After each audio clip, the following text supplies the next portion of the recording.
Growing up, I noticed something very interesting.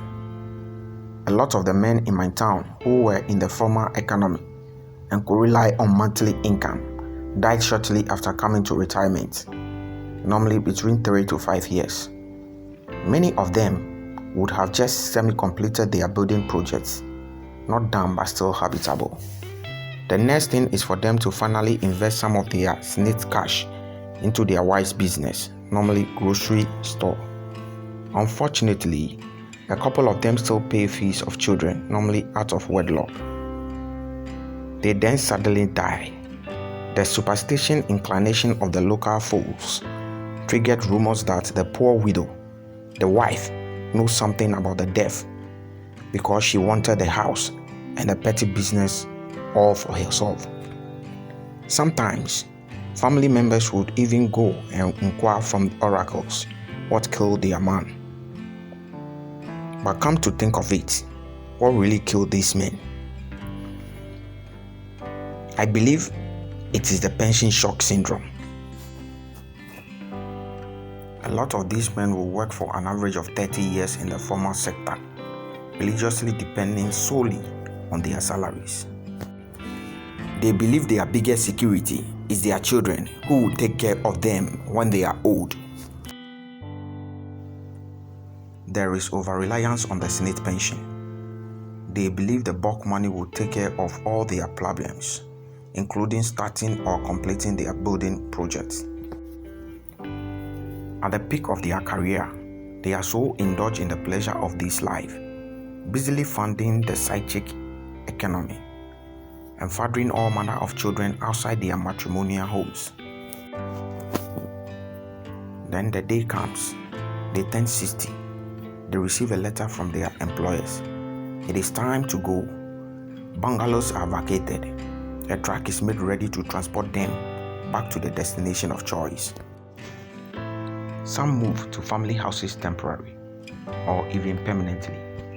Others move into their hastily and shabbily completed homes, mainly funded by the proceeds from their pension. Funny enough, they realized there was nothing lumpy about the lump sum Senate paid them. The money is all gone at this time, and they are forced to solely depend on the monthly pensions, which is a pale-up version of what they receive as working class. Some attempt to farm with no prior experience. Others help casually at their wife's provision shop. Majority sit in their lazy couch most of the day, reading through the dailies with their radio set by them at their porch, intermittently receiving greetings from passers-by. They called into bouts of depression when it dawns on them that they are being old and broke. They've become half or even less the men they were. Majority don't survive this mental turmoil and die before their time. They also run to contest a chieftaincy stool with the aim of continuing life. The battle of securing the stool coupled with its litigation is also another problem to think of. So what can we learn from our fathers? Take control of your financial independence.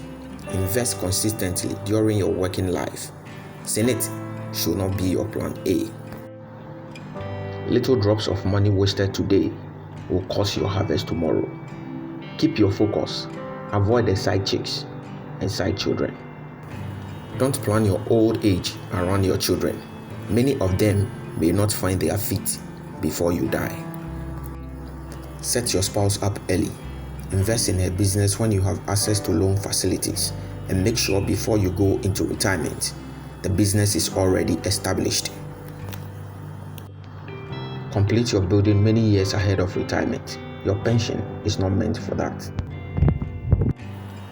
Get other sources of income. You have decades of your working life to develop a sustainable side business. Determined to retire a rich man. Biblically, the righteous man leaves an inheritance for his children's children. Nobody is fond of a broke pensioner.